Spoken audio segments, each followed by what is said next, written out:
Welcome to Clean Currents, the Brief. I'm Tyrell Lisson, and this is where clean energy executives trade the insights you won't find anywhere else. Today, I'm joined by Mike Curtis, founder at Third Coast Solar. Thanks for making the time for this, Mike. Before we dig in, I always like to start with giving our listener a little bit of context on what your day-to-day actually looks like right now and what's consuming most of your bandwidth. Sure. So my day to day is mostly checking up on projects we have underway. So we've got 6 commercial projects under contract right now that are, in various stages of where they are. So that's most of my time. I do have 2 sales reps that I'm trying to bring along right now, more on the residential side where I focus more on the commercial. So handling those 6 deals and then getting them up and running with trainings and then finding them, leads and people they can talk to is really where most of my day is spent right now. Other than that, I coach high school football at the local high school here in town, and we are in the semifinals this week. So I'm spending about 25 hours a week on that at this time too. Wow, that's crazy. Coaching football is no laughing matter, especially as you said you're in playoffs. So congrats to that, and good luck. It's interesting too because with solar you're talking residential and commercial. Both have probably different problems. Both have different challenges and objectives for you. Let's rewind a little bit. Like, how long have you been around for? And what was the determination or the decision for you to go both commercial and residential in your focus? Sure. So I will just go back to when I first started in solar, which was beginning of 2024. So from 2010 to 2023, I owned an insurance agency here in Grand Rapids, Michigan, and just got burnt out of the insurance world. It's a very negative space. Every client interaction you have is negative, it seemed like. So really wanted out of that industry and find an industry where there was more of a positive environment.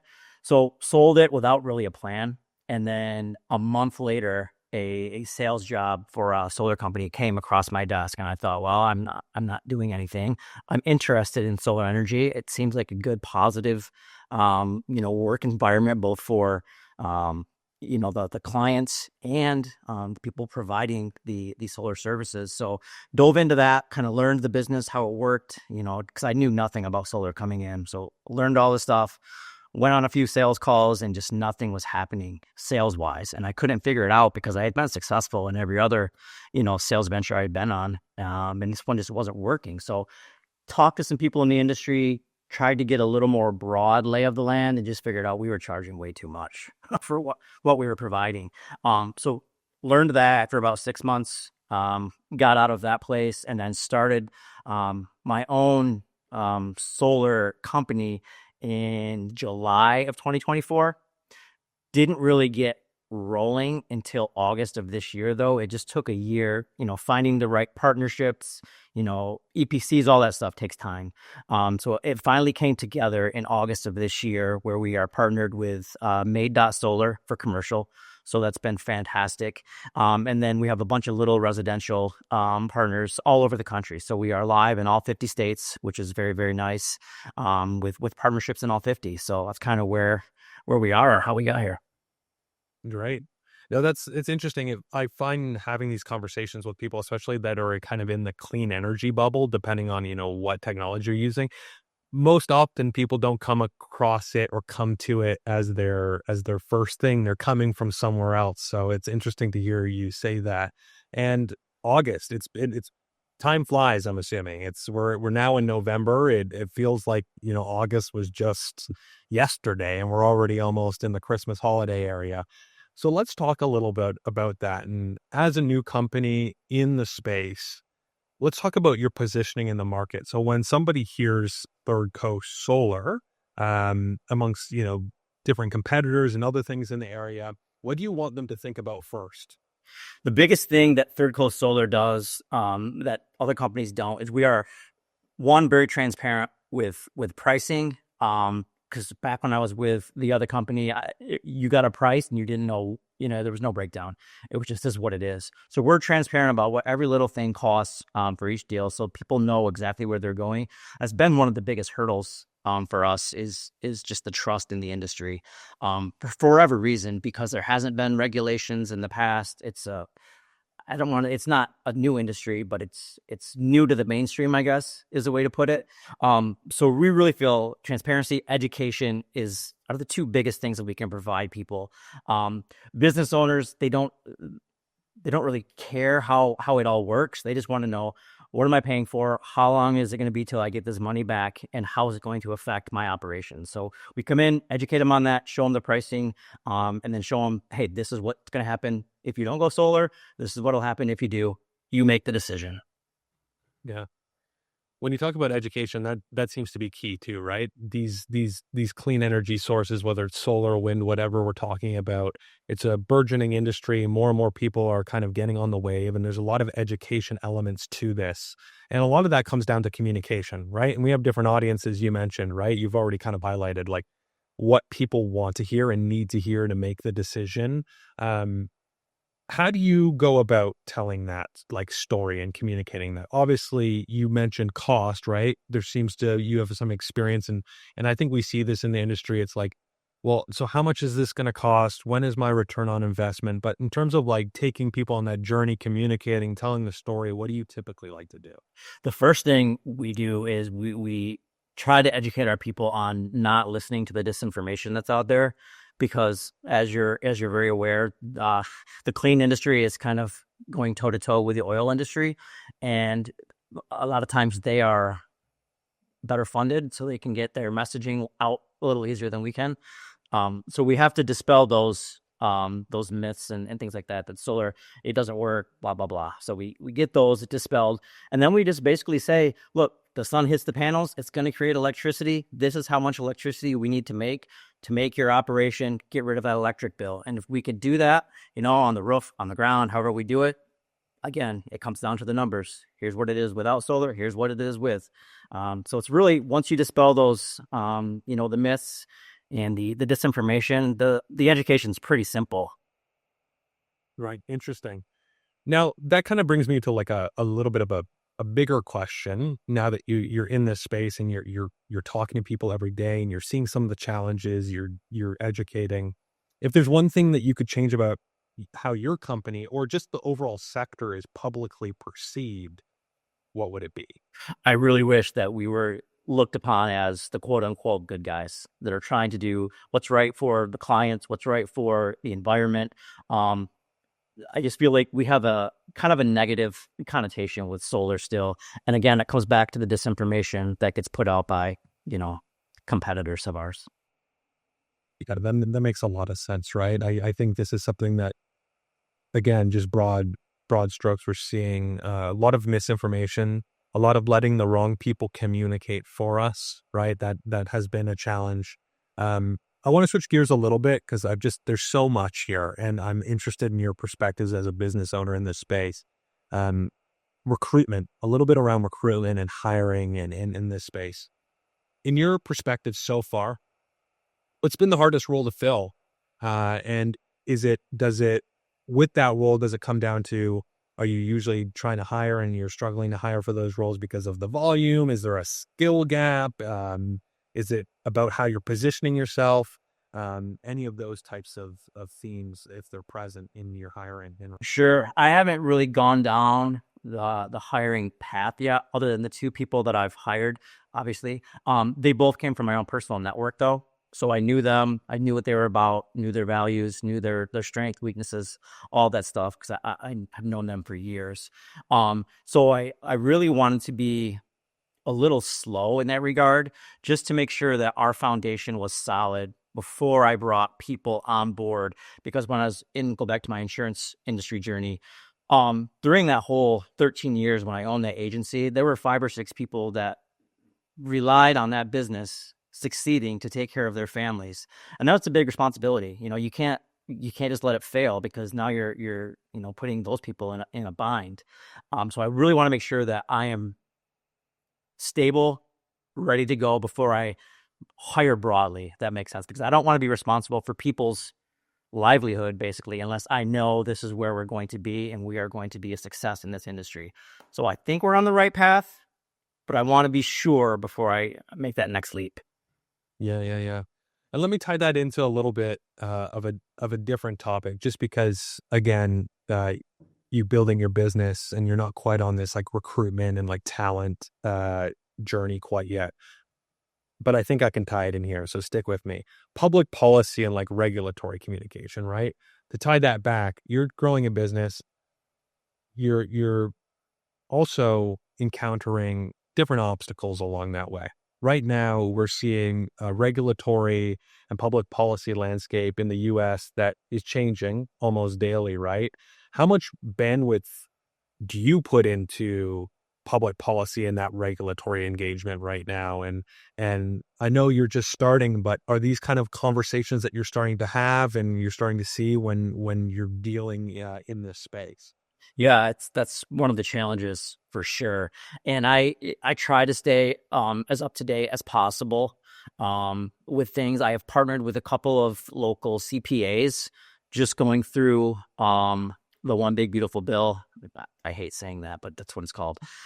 Just understanding how each of the provisions in that affects business owners, and they have been fantastic partners, because once they dive in, because come to find out, they haven't really dove into it either. Once they look at it, they see that these tax incentives for the commercial businesses are very, very strong still, even though they may not be in the residential space, which is kind of why I focused on commercial. So keeping up to date with that, I really think partnering with tax professionals is a huge must in this industry, because I'm not a tax professional and I would never want to give tax advice to a business owner. So talk to my CPAs, and then when we give the business owners a copy of their proposal, we encourage them, go talk to your CPA before you make any decisions, because we don't want anything negative that got said, misconstrued, whatever, to come back on us. So we always want to make sure that what we said is verified with their professionals, so that everyone's happy in the end. Yeah, that makes a lot of sense, and definitely a big challenge, right? Because I think a lot of other industries and a lot of other service-based things or installation or whatever we're talking about, it's perhaps a little bit more cut and dry. And this, you're adding in a whole regulatory framework. You're talking about tax breaks, and off the top, you said you're partnering and working in all 50 states. That's going to be different in all 50 states, right? Because each state has their own sets of policy, regulations, etc. Have you have you noticed any challenges on that kind of macro level dealing with that?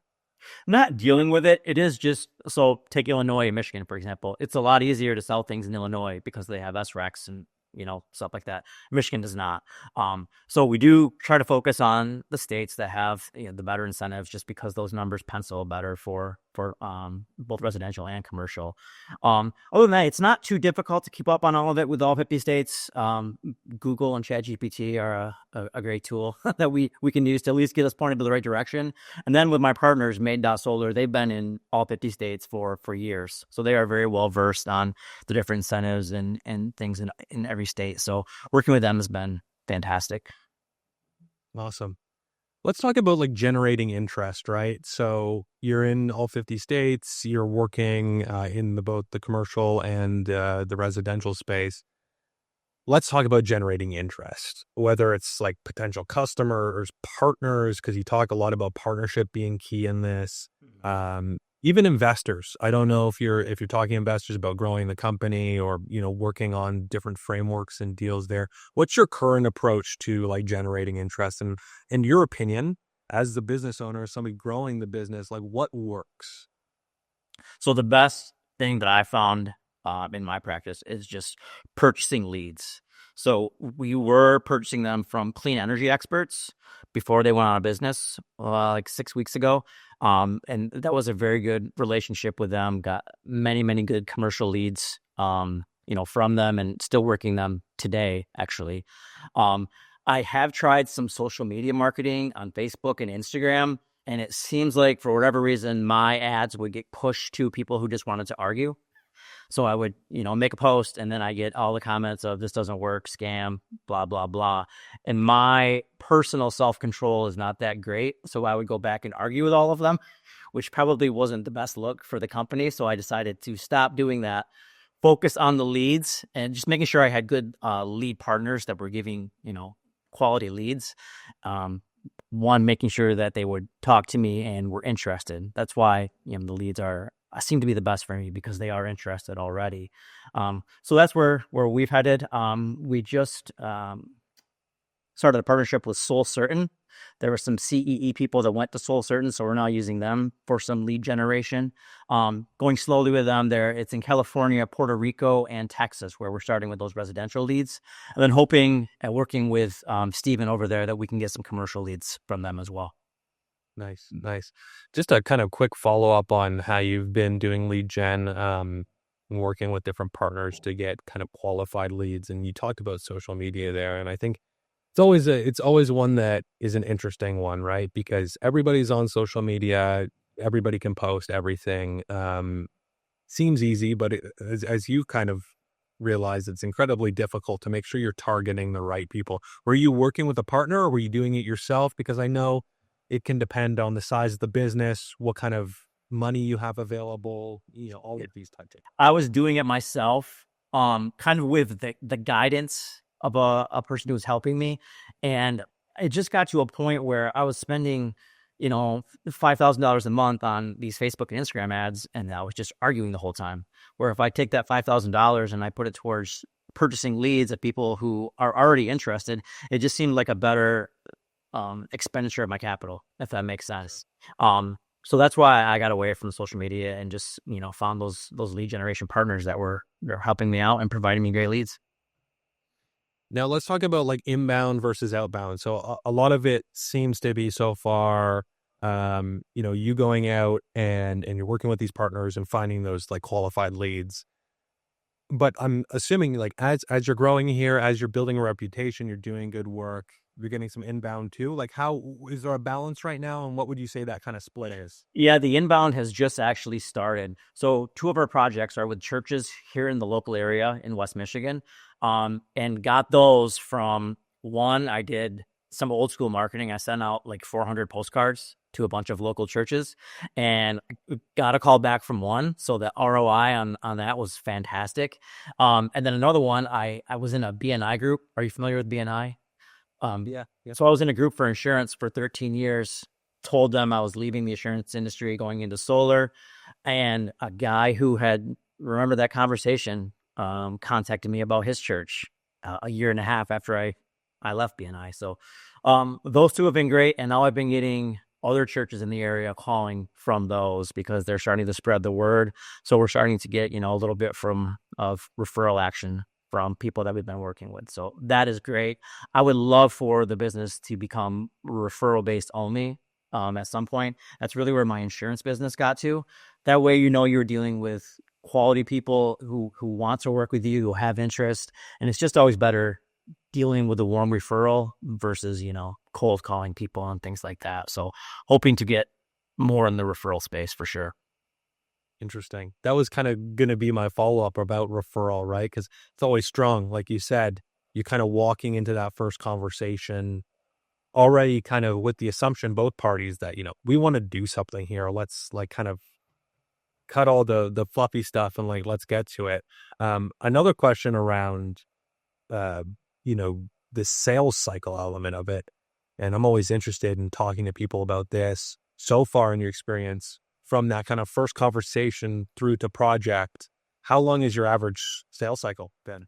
So it depends on the entity that we're working with. So residential is quick, it can be anywhere from a month to 2 months and things are done. The commercial space is much different.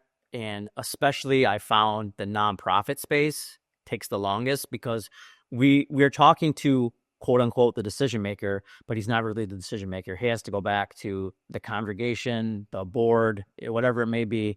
He has to do his best to regurgitate the information he got from us while sharing the presentation, and then they give feedback. That feedback comes up to us, and it keeps going and going and going. So the two churches, and there's another nonprofit in my group that I'm doing right now, that started in August, and we don't have any panels on the roof yet. So we're probably looking at February or March before those get completed.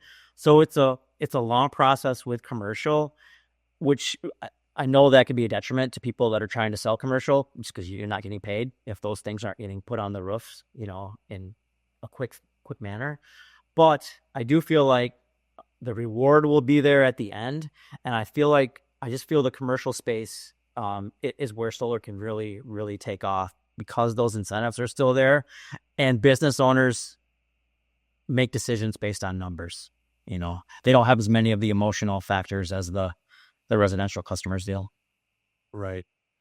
And I guess to your point there, like, if you're talking a longer sales cycle, say you're talking 6 to 8 months, kind of like what you're talking about in the commercial space. Yeah, you're not putting any dollars and cents into the bank account, but ideally those clients, they're bigger whales, right? It's a bigger cost. That means more revenue for you. In an ideal world, then kind of like as you're going through this process of kind of figuring out where that sales length is, what would be your ideal? Obviously, residential is really quick, and you probably want to say tomorrow. Let's sign the deal tomorrow. But like realistically, on a commercial side, what would be your ideal kind of length? I mean, in a perfect world, with meeting number one, it all makes sense. We do have the actual decision maker. He doesn't need to go back, or she, to anybody else. They can say, yeah, let's do this. And then we can go right to, okay, sign the LOI, letter of intent. And then let's figure out, are we cash, or do we need to go get some financing? It's going to be longer if there's financing involved, obviously. So we want to get those documents and all that stuff rolling as quickly as we can. If financing is involved, I would love for 3 months to be as long as it goes, because we can usually get the person approved, depending if they get the docs back to us in a timely fashion, 30 days, the best case. And then that happens 2 months, boom, we're good. That doesn't happen typically, because very rarely is it just one person in these, entities that are the decision maker. Usually they have to go back, like I said, board, congregation, whatever it may be. And the back and forth takes time. But if I could get it all down to 3 months, I would be very, very happy. Yeah, interesting. Yeah, I know. I think that's the challenge for all business owners, right? Trying to shrink that sales cycle a little bit just to make it a little bit easier. Let's kind of look at kind of strategic opportunities, and tying it into you as somebody who's in earnest. Really started in August. We're coming towards the end of the year.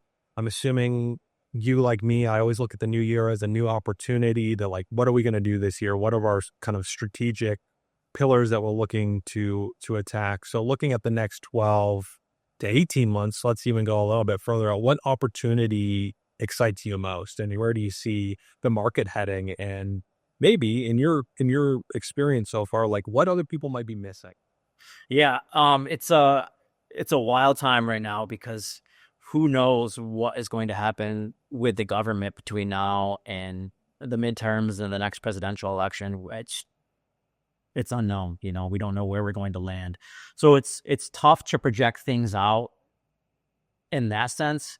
It is, though, I think, very, very important to keep focused in us. I mean, salespeople, keep focused on why we're out there, because this energy is good for the environment.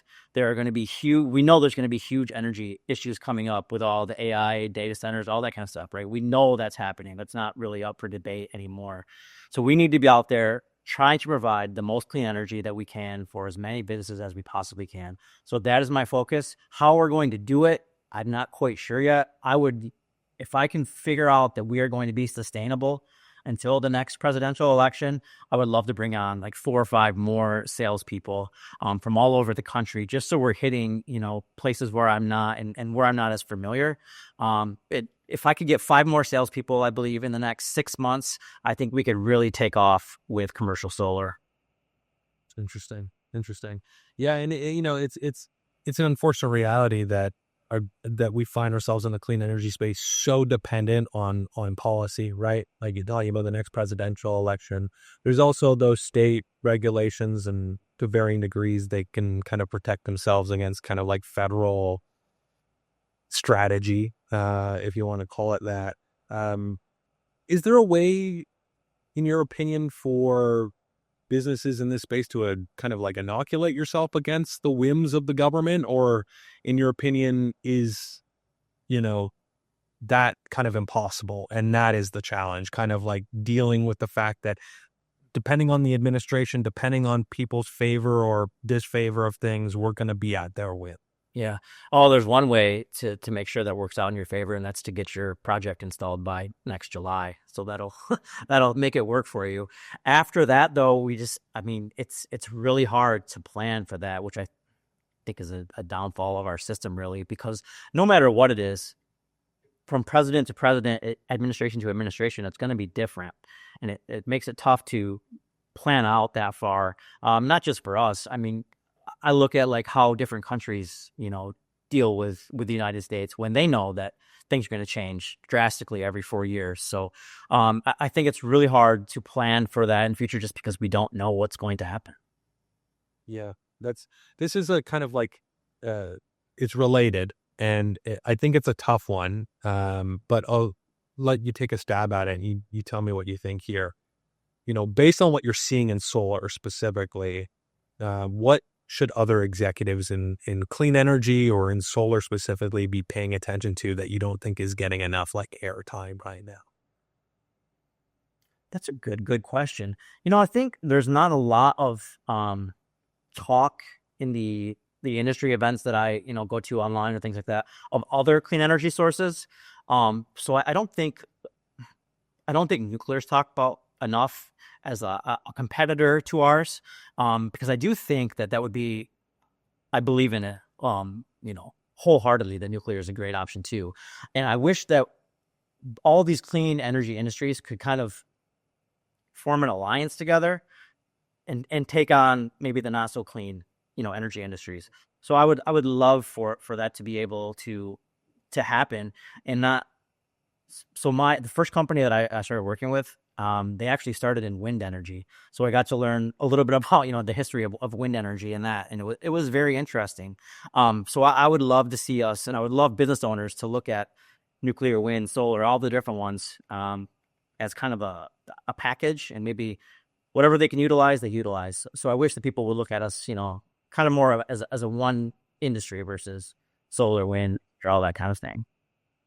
Yeah, it's you bring up a good point. Somebody myself at a macro level, we work across the clean energy sphere. Nuclear is our biggest sector. We work a lot with nuclear clients, but one of the things that I'm seeing more of, which is an encouraging sign, but we definitely need more of it, is it's less of a competition between these sources and more of like we need an energy mix. We need them all. We need them all to play in the pool together because they have their own strengths and weaknesses. They have their own, you know, different perceptions, and we need it all together. And maybe they're, to your point, a little bit more of a consistent strategy and message together to combat some of the fossil fuels industry, because honestly, they do a really good job of it, aligning and pushing, right? So no, that's really interesting. Do you see that happening? Because again, let's just talk about the states for a second, like ignoring other countries that are doing things in clean energy, but just the states. Like, you've got millions and millions of people, you've got different states. Do you see in your ideal world, when you talk about potentially having some form of organization or strategy around kind of clean energy coming together and kind of combating some of the negativity together, do you see that happening on a grassroots level, at a state level? Would you like to see like a more kind of concerted national push? What's your thoughts on that? I would love to see it at a grassroots level, in the states, because in Michigan there's no state incentives whatsoever, and we've been, we have all these green energy initiatives and all that, but there's no incentives for it, residentially anyways. So I would love to see more incentives at the state level, and it's going to take probably, more, and I hate to say it, but more lobbyists, things like that, because the grassroots doesn't always get things done. If we could do it grassroots wise, that would be great, but I think that's also going to involve, more lobbying and of state representatives, things like that, to get those states that don't have the incentives up to speed. Sure, sure. Well, that makes a lot of sense. And here's kind of my last question, and it's a big one too. So if you have a couple different thoughts on it, please share. Um, if someone's listening and they're like you in a similar position and they have similar challenges and they're talking about the same things that kind of we talked about today, whether it's, communication, positioning, sales, strategy, what's one piece of advice you could offer based off of your experience? And it doesn't just have to be solar. as a business owner who's been in different industries too, what's one big piece of advice for other business owners or people in the space? Yeah, the biggest piece of advice I can offer you is don't look at it as selling. Look at it as you are educating people, because it goes back to my insurance career too. People didn't know what they were buying on their insurance policy, so we'd go through every coverage and explain this is why you need this or why you should consider this. And it's the same with any sales job. Just educating the client about what your product is, what it will do for you, and how it's going to solve whatever problem you may have. Don't look at it as you have to be some kind of slick talking, salesperson, because I am the furthest thing from that. It is just educating people, showing them how it can solve their problem, and then let them make their decision. Yeah, no, well said. At the end of the day, we're just human beings. We're just trying to talk to each other, right? So it's well said. Uh, well, Mike, it's been super valuable. I appreciate it. I appreciate your candor and thoughts on it, and sharing your story and how you're growing your business. Obviously, at its infancy, but like the world's your oyster, and I'm sure you're gonna have tons of success with it. Um, so for folks who want to continue the conversation, if they want to reach out to you, talk to you, figure out and learn more about what you're doing at Third Coast Solar, um, where should they find you? Yeah, you can find me on Facebook, although I'm not very active on Facebook. You're at Third Coast Solar there, Instagram as well. And you can always shoot me an email. It's Mike at thirdcoastsolar.io. And I would love to chat with anybody who wants to talk. Great. Well, perfect. Thanks for joining. I really appreciate you taking the time out of your day and being part of the conversation, talking about some of the challenges and the opportunities in the solar space, and just kind of navigating being a business owner as well. So, you can reach out to Mike. You can reach out to us at Clean Currents. We can also connect you if you want to have a question or have a chat with Mike as well. So, thanks for tuning into the brief. We really appreciate it, and we'll catch you on the next one.